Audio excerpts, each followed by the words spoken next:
සුබ දවසක් සියලු දෙනාටම. ඔයාලා එකතු වෙලා ඉන්නේ ගෝල් ඩේලි ෆෝකාස්ට් එකත් එක්ක. අද 2025 අවුරුද්දේ අවසාන දවස.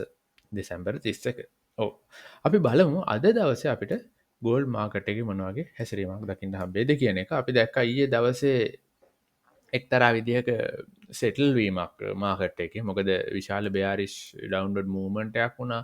ඒක ගොඩාක් වෙලාවට අපි බලාපොරොත්තු වුණා. අපි කිව්වා අපේ වීක්ලි ෆෝකාස්ට් එකේදීත් මෙන්න මේ ලොකු ගැප් එකක් තියෙනවා ඩේලි චාර්ට් එකේදී 20 EMA එක සහ ප්‍රයිස් එක අතර කියන එක. ඉතින් ඒ දේ අපි හැබැයි කිසිම කෙනෙක් බලාපොරොත්තු වෙන්නේ නැහැ එක දවසකින් මෙන්න මේ වගේ ලොකු බෙයාරිෂ් කැන්ඩල් එකක් විදිහට පහළට ඒ කියන එක. ඔව් ඉතින් ඒක සිද්ධ වුණේ නත්තල්ෙන් පස්සේ. සමහරට නිවාඩු දවසේත් එක්ක ඇති වෙච්ච සිද්ධියනුත් එක්ක. ඔව් දැන් අපි බලමු අද දවසේ මොන විදිහේ හැසිරීමක් මාකට් එකේ පෙන්නයිද කියන එක. දැන් අපි ඊට කලින් මම පොඩි දෙයක් කතා කරොත් එහෙම මේ ඩේලි ෆෝකාස්ට් ඩේලි chart එකත් අලලා ඔයාලට පේන ඇති මේ ඩේලි chart එකේ මෙන්න මේ කොටසේ තියෙන අපිට හොඳ සපෝට් එකක්. ඉතින් අපි ඇත්තම විට ප්‍රයිස් එක මේ 4200 වගේ කොටසට ඇවිල්ලා නැවත යන්න පුළුවන්. මොකද අපි දැක්කා පහුගිය කාලේ මේ 4200 කියන එක මැග්නට් එකක් වගේ හැම වෙලාවකම ප්‍රයිස් එක එතැන්ට එනවා. ඉතින් නැවත වතාවක් ප්‍රයිස් එක මෙතන 4200ට ආවොත් අපිට පුදුම වෙන්න දෙයක් නැහැ. ඉතින් අපි බලමු ප්‍රයිස් එක මොන විදිහේ තත්ත්වයක් වෙන්නයිද කියන එක. මේක අද දවසේ වෙන්නත් පුළුවන්. නමුත් මෙතන උඩ තියෙන fair values gap. ඉතින් බොහෝ විට මේ fair values gap වහලා නැවත වතාවක් 4200 වගේ ප්‍රදේශයකට ප්‍රයිස් එක වැටෙන්නත් ඉඩ තියෙනවා. ඔව්. ඉතින් අපි ඒක තමා අපි ලොකු චිත්‍ර මාකට් එකේ. නමුත් අපි ට්‍රේඩ් කරනකොට ගොඩක් වෙලාවට භාවිතා කරන්නේ 15 minute chart එක. ඉතින් බොහෝ දුරට නිවැරදිතාවය වැඩි කරගන්න අපිට ලොකු charts බලන්න සිද්ධ වෙනවා. දැන් ෆෝවර් chart එකේ අපිට පේනවා මේ ලොකු downward movement එකත් එක්ක fair values gap හැදලා තියෙනවා. දැන් ඉතින් අපිට මේක ආශ්‍රය කරගෙන මාකට් එක ට්‍රේඩ් කරන්න පුළුවන්. ඔව්. දැන් එතකොට ඊළඟට අපි ගත්තොත් එහෙනම් 1 hour chart එකේදීත් අපිට පේනවා downward movement එකක EMA lines පහළට හැදිලා තියෙනවා. ඔව්. දැන් අපි මාකට් එක අද දවසේ සහ ඉදිරි පැය කිහිපේ ට්‍රේඩ් කරන්න හොඳ අවස්ථා මොනවද කියන එක තමයි දැන් කතා කරන්න යන්නේ. මොනවද අපිට තියෙන buy zone, sell zones මොනවද support සහ resistance කියන එක. එතකොට අපිට මාකට් එකේ එන්ටර් කරනකොට අපිට ක්‍රම දෙකක් තියෙනවා. එකක් තමයි EMA lines break up වෙනකොට සහ buy zone සහ sell zones වලට price එක එනකොට ඒ වගේම ඒවා break up වෙනකොට මාකට් එකේ එන්ටර් වෙන්න පුළුවන්. දැන් 1 hour chart එකේදී මම අපි කතා කරොත් එහෙම අපිට පේනවා බොහොම ප්‍රබල සෙල්සෝන් එකක් සහ බයිසෝන් එකක් මෙන්න මේ කොටස් දෙකේ වගේ මෙතන ඔයාලට පේන ඇති ඊක්විලිබ්‍රියම්. ඒ කියන්නේ මධ්‍ය රේඛාවක් තියෙනවා. ඒක රෙසිස්ටන්ස් එකක් විදිහට තමයි මේ වෙලාවේ තියෙන්නේ. දැන් එතකොට මේක 1 hour chart එකේ අපි ගොඩක් වෙලාවට 15 minutes වල තමයි ට්‍රේඩ් කරන්නේ. ඒ වුණාට මම කැමති ඇඳලා පෙන්නන්න මෙතෙන්දී මෙන්න මේ උඩ තියෙන වීක් එකත් එක්ක 1 hour chart එක මේක අපිට සෙල්සෝන් එකක් විදිහට භාවිතා කරන්නත් පුළුවන්. ඒ වගේම මේක අපිට ටේක් ප්‍රොෆිට් එකක් ගන්න පුළුවන් වෙන සෝන් එකක් විදිහට භාවිතා කරන්නත් පුළුවන්. ඒ වගේම මේක ගොඩාක් වැදගත් වෙවි. පළවෙනිදායින් පස්සේ ප්‍රයිස් එක බ්‍රේක් අප් වෙනකොට මාකට් එකට එන්න වෙන්න. මොකද ඒක ලොකු ප්‍රදේශයක් වෙනවා. මේක උඩට බ්‍රේක් අප් වුණොත් බොහෝ විට මාකට් එක ඉහළට යන්න පුළුවන්. ඔයාලට පේනවා ඇති ඒ වගේම මේ 200 EMA කියන ලයින් එකත් ඒකත් එක්කම සමපාත වෙලා තියෙනවා මේ අවස්ථාවේ. ඉතින් මේ 200 EMA එක ඉදිරියේදී අපිට බොහෝ දුරට දැක ගන්න පුළුවන් මේක බ්‍රේක් අප් වුණොත් එහෙම 1 hour වල මාකට් එක ඉහළට යන්න ඉඩ තියෙනවා. ඔව්. ඊළඟට අපි මේ මධ්‍යම රේඛාවක් මම දාලා තියෙනවා මෙතන රෙසිස්ටන්ස් එක. මේක අපි කලින් ඇඳපු සපෝට් ඇන්ඩ් රෙසිස්ටන්ස් ලයින් එකක් හොවා chart එක ආශ්‍රය කරගෙන. දැන් ඒක බොහොම අපිට පේනවා ඇති මේවා අපි ඇඳපු ඒවා නෙමෙයි මේ ළඟදි chart එක කලින් ඇඳපු ඒවා. ඉතින් ඒවා නැවත වතාවක් ක්‍රියාත්මක වෙලා තියෙන ආකාරය අපිට පේනවා. ඒකයි අපි සපෝට් ඇන්ඩ් රෙසිස්ටන්ස් ඇඳට පස්සේ ඒවා ඉවත් කරන්න නැතුව තියන්නේ. මොකද ප්‍රයිස් එක නැවත වතාවක් පහළට ආවම අපිට හරි ලේසි ට්‍රේඩ් කරන්න. ඔව් ඒක තමයි එතනදී තියෙන විශේෂත්වය.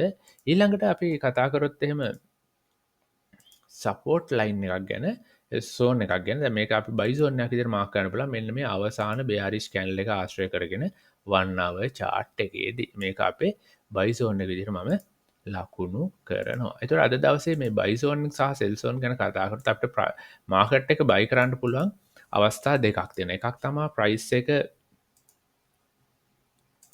මෙන්න මේ බයි සෝන් එකට නැවත වතාවක් ඇවිල්ලා මාකට් එක උඩට ගිහිල්ලා අපිට 15 minutes fair value gap එක හරහා මේ විදිහට අපිට බයි කිරීමේ හැකියාව තියෙනවා. එතකොට මගේ පළවෙනි ටේක් ප්‍රොෆිට් එක වෙන්නේ මෙන්න මේ රෙසිස්ටන්ස් ලයින් එක. එහෙම නැත්නම් මෙතන මේ 20 EMA ලයින් එක දක්වා අපිට බයි කිරීමේ හැකියාව තියෙනවා. ඒක තමයි පළවෙනි සෙටප් එක. ප්‍රයිස් එක පහළට ආවොත් යමකින් ප්‍රයිස් එක පහළට එන්නේ නැතිව අපිට පේනවා මේ මධ්‍ය රේඛාව මෙතන මේ රෙසිස්ටන්ස් ලයින් එක බ්‍රේක් අප් වුණොත් මෙතනින් බ්‍රේක් අප් වුණොත් අපිට මාකට් එකට එන්ටර් වෙන්න පුළුවන් රීටෙස්ට් වෙනකොට නැවත වතාවක් මේ සෙල් සෝන් එක දක්වා. ඒක තමයි අපේ දෙවෙනි මෙතඩ් එක මාකට් එකට එන්ටර් වෙනවා. මේ වෙලාවේ සෙල් කරන්න යන්නේ නැහැ. මොකද ඔයාලට පේනවා 15 මිනිත් chart එකට ගියොත් අපිට පේනවා ලොකු බුලිෂ් කැන්ඩල්ස් දෙකක් මෙතන හැදලා තියෙනවා. ලොකු බුලිෂ් කැන්ඩල්ස් දෙකක් හැදලා තියෙනවා. ඉතින් මේක කොච්චර දුරට bearish වේද කියන එක අපිට හිතන්න අමාරුයි. මෙතන දැන් තියෙන්නේ upward movement එකක්. ඉතින් එතකොට අපි මේ නිකන් කතා කරොත් මේ ඊයේ දවසේ නිවයෝක් සෙෂන් එකේදී මෙතන ඇවිල්ලා තියෙන bearish candles. එතකොට ඒකත් එක්ක ඇතිවෙච්ච ගැම්ම ඊයේ රාත්‍රිය දක්වාම bearish වුණා. ඉතින් ඒක නිසා දැන් අපිට පේනවා ඊයේ උදේ නැත්නම් ලන්ඩන් සෙෂන් එකේදී ඇතිවෙච්ච bearish candles එක උඩ දවසටම bearish වුණා නිවයෝක් සෙෂන් එක දක්වා. ඉතින් ඒක නිසා බොහෝ දුරට අපි බලාපොරොත්තු වෙනවා මේක bullish එකත් එක්ක උඩට bullish movement එකක් වෙන්නයි කියන එක. ඔව් එතකොට මෙතෙන්දී අපි බොහෝ දුරට මාකට් එකට එන්ටර් වෙන්න පුළුවන්. දැන් මෙතන ස්ථාන දෙකක් තියෙනවා. එකක් තමයි මෙන්න මේ EMA ලයින් එක. ඒක අපි CIEMA ලයින් එක තියෙන්නේ. CIEMA ලයින් එක බ්‍රේක් අප් වෙලා ප්‍රයිස් එක නවතිනකන් ඉන්න ඕනේ. නැවතුනාට පස්සේ අපිට මේක රීටෙස්ට් වෙලා ඒ නැවතිච්ච ප්‍රයිස් එක උඩට බ්‍රේක් අප් වෙන අවස්ථාවේ මාකට් එකට එන්ටර් වෙන්න පුළුවන්. එතකොට අපිට බොහෝ දුරට අපි කතා කරන මේ සෙල් සෝන් එක දක්වා හෝ එහෙම නැත්නම් මෙතන තියෙන මේ 200 EMA එක දක්වා බයි කිරීමේ හැකියාව තියෙනවා. ඉතින් එතකොට ඒක තමයි EMA ලයින් ආශ්‍රය කරගෙන කරොත් අපිට පිප්ස් 200ක වගේ ප්‍රොෆිට් එකක් ගන්න පුළුවන්. ඊට අමතරව දැන් මෙතන අපි කතා කරොත් රෙසිස්ටන්ස් ලයින් එකක් තියෙනවා. එතකොට ඒ රෙසිස්ටන්ස් ලයින් එක දක්වා ප්‍රයිස් එක එනකන් හිටියත් අපිට ගැටලුවක් නැහැ. මොකද දැන් බොහෝ දුරට ප්‍රයිස් එක නැත්තම් මම බලාපොරොත්තු වෙන ප්‍රයිස් එක බ්‍රේක් අප් වෙලා රෙසිස්ටන්ස් ලයින් එක දක්වා ගිහිල්ලා නැවත වතාවක් ප්‍රයිස් එක පහළට එයි. එතකොට ඊළඟ වතාවේ ප්‍රයිස් එක උඩට යයි කියන එක. නමුත් මෙතනදී අපිට බොහොම පැහැදිලිව පේනවා අපි කතා කරන මේ CIEMA ලයින් එකට වඩා මේ රෙසිස්ටන්ස් ලයින් එක අවස්ථා කිහිපයකදීම ප්‍රයිස් එක නැවත වතාවක් හරවලා තියෙනවා. ඉතින් ඒතකොට අපි මාකට් එකේ බලන්න ඕනේ මොකද්ද වැඩිපුරම ප්‍රබල කියන එක. ඉතින් මේ අවසාන අවස්ථාවේ මේ රෙසිස්ටන්ස් එක බ්‍රේක්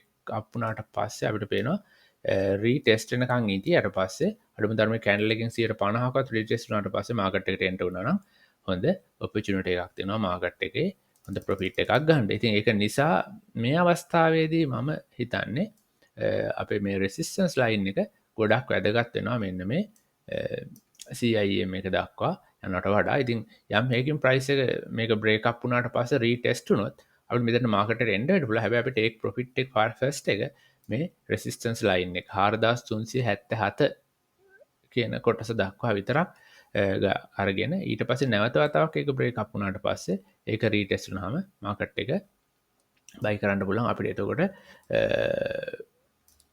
200 EM එක දක්වාත් ඊළඟ අවස්ථාවේ මේ සෙල් සෝන් එක දක්වාත්. එතකොට ඒ දෙක තමයි මම හිතන්නේ අද ලන්ඩන් සෙෂන් එක දක්වා අපිට මාකට් එකේ ට්‍රේඩ් කරනවා නම් තියෙන ට්‍රේඩ් ඔපචුනිටිස් බයි කරන්න තියෙන පැත්තට ඔපචුනිටිස් වැඩි. මොකද මාකට් එක අපිට බුලිෂ් channels තියෙන නිසා යම් හැකින් අපි මාකට් එක සෙල් කරනවා නම් අපිට සෙල් කරන්න පුළුවන් අවස්ථා දෙකක් තියෙනවා. එකක් තමයි මෙන්න මේ බයි සෝන් එක බ්‍රේක් ඩවුන් වෙන එක. එහෙම නැත්නම් අනිත් එක තමයි අපේ මේ 20 EMA ලයින් එක බ්‍රේක් ඩවුන් වෙනකොට මේ හරිය ඇවිල්ලා බ්‍රේක් ඩවුන් වුණොත් එහෙම අපිට මේ බයි සෝන් එක දක්වා සෙල් කිරීමේ හැකියාවකුත් තියෙනවා. එතකොට ඒවා තමයි අපිට සෙල් කරන්න තියෙන අවස්ථා. ඒ වගේම බයි කරන්න තියෙන අවස්ථා තමයි බයි සෝන් එක. එහෙම නැත්නම් ඊළඟට 20 EMA එක සමාවෙන්න. CIM එක, ඒ වගේම 4377 බ්‍රේක් අප් වෙන අවස්ථාව කියන ඒ අවස්ථා තුනේදී අපිට මාකට් එක බයි කරන්න පුළුවන්. ඉතින් ඊට පස්සේ අපිට මාකට් එක නිවයෝක් සෙෂන් එකේදී වගේ හොඳ ලික්විඩිටිස් තිබ්බොත් අද අපිට ලොකුවට බලාපොරොත්තු වෙන්න බෑ. අද හෙට දවස නිවාඩු දවසක් බැංකු පළවෙනිදා. ඉතින් එහෙම කරනවා නම් අපිට ලොකු සෙටප් එකක් තියෙනවා. මෙන්න මේ සෙල් සෝන් එක බ්‍රේක් අප් වුණා. මේක අපිට ගොඩක් වෙලාට 1 hour chart වල බොහොම පැහැදිලිව පේනවා. ඒක ලොකු ශීර්ෂයක්. ඒ ශීර්ෂය ලොකු රෙසිස්ටන්ස් එකක් ඉදිරියට තියෙනවා. ඒක බ්‍රේක් අප් වුණොත් අපිට අනිවාර්යයෙන්ම ලොකු ප්‍රොෆිට් එකක් ගන්න පුළුවන්. අපි කතා කරන මේ බොහෝදුට 4475 වගේ ඒරියා එකක් දක්වා ප්‍රයිස් එක අනිවාර්යෙන් එන්න පුළුවන් මෙන්න මෙතන තියෙන මේ රෙසිස්ටන්ස් එක.